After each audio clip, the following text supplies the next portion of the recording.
Finally found an angle. I'm gonna be reacting to Funky Frog Bait.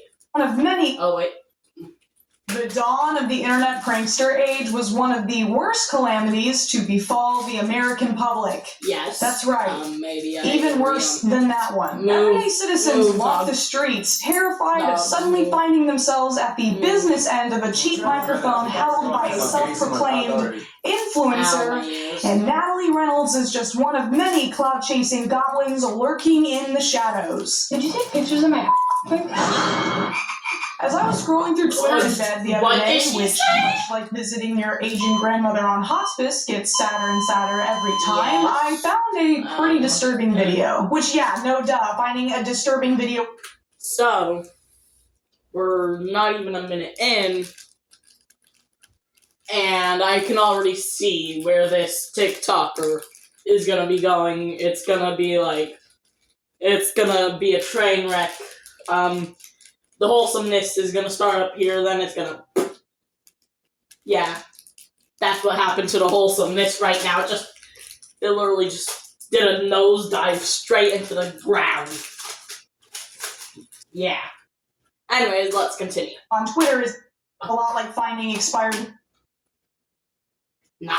lettuce on your Subway sandwich, but I paused when I realized the video came from a verified TikTok account. If you can name this outfit, I'll buy whatever you want. Atlanta Roads? Okay, I'll buy whatever you want. Where do you want to go? Yeah, you saw that correctly. A grown adult approaches a minor, a child that is definitely not older than 13, even though I feel like I'm being generous with that, because given my prehistoric age, you could probably convince me this little guy is still in diapers, and shows him a picture of an adult film star and asks if he recognizes her. Now, before we go any further, I would like the audience to participate in a little thought exercise with me. Okay? Let's switch the genders real quick. If an adult man approached a little girl in her twinkle toes Skechers and shoved a picture of Johnny Sins in her face and asked her if she recognized him, not only would I imagine the video would be reported and taken down within a couple hours, but the father of that little girl would probably be out on bond right now. I'm sorry, I forgot that the value of a child's innocence is dependent on their gender, so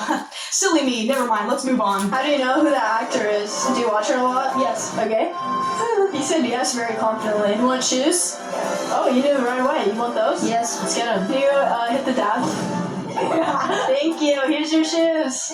Let's go. So the rest of the video is an adult woman giggling and following a child around a store to reward him with a pair of shoes for having seen explicit adult material while his frontal lobe is barely developed enough to organize his Legos by color. The kid seems genuinely uncomfortable and uninterested the whole video. He just wants to get his shoes. I wouldn't censored his face because I don't want to be complicit in whatever the hell this is. Now, after this video, I was hooked. I hope it isn't gonna be this terrible the whole time, but, well, let's continue. I had to find out what other cinematic masterpieces this woman had cursed TikTok's For You page with. And boy howdy, after finding her account, I realized that I had accidentally stumbled on a sewage system of cringe. So first off, I found out that our blonde predator, Natalie Reynolds, is an adult Also, let me continue this. Let me say the YouTuber's account again. This is Funky Frog Bait. They are a very good YouTuber that I watch a lot, and I love their channel. Y'all can watch their channel. I'm not gonna force you to, but, well, I recommend it to you if you like stuff like this. The creator whose TikTok got banned at 5.2 million followers. But she still makes YouTube and TikTok content with her boyfriend Zachary Hulsman and with a TikTok/YouTube star named Jack Doherty, and these two goons make high-quality content like this. What was that? Jack Doherty, and these two goons make high-quality content like this. What?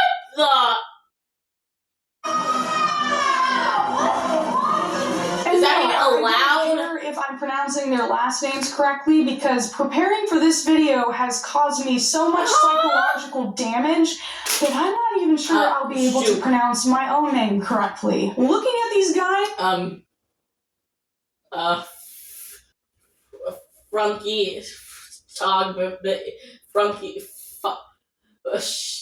Funky Frogbait is Funky Frogbait and me are now a tiny bit more not sane. I'm actually kind of considering forgiving Natalie because they look so similar to the child she was harassing. It could be that she just thought little Timmy was over 18. I'm going to have to censor so much of this video to make sure that it does not get age restricted. Yes, you will! All of the content they make on TikTok and YouTube seems disturbingly catered towards children with over-the-top acting and really goofy scenarios, but all of them have either subtle or explicit sexual undertones, so it's a little weird. But I'm just going to be focusing on their TikTok content because it has a particularly strong flavor of degeneracy that I would love to torture you all with today. Sorry, Scott, copyright music. What are we doing? Oh, we're gyrating on James Charles' face. So on, so cool. Now, if you look carefully in the background of the video, you will see what is called a nail salon, where normal people are doing this thing called working to feed their families, and all of them deserve a raise for being forced to witness whatever the fuck that was. Deeply ironic that it's James Charles getting the director's cut of her web shooter, given that he has a problematic past with minors as well, and he's also gay. Now I'm going to make this point one time and one time only, and then we're just going to move on. Just because you make adult content for a living doesn't suddenly give you a free pass to violate the consent of strangers to promote that content. There are plenty of designated spaces where explicit adult activity and watching explicit adult activity is not only allowed but encouraged. I am not scrapping this video. I am not doing that because my family, like my mom, I need it so I can get my parents presents. So in the future, I can get my parents presents from finally getting money off YouTube. So I can't get rid of some video ideas just because just because someone on these videos are making me insane. A nail salon is not one of those places. Now, I'm not a swerf by any stretch of the imagination, but people who work in that industry should be held to the same standard of basic ethics as... You're home!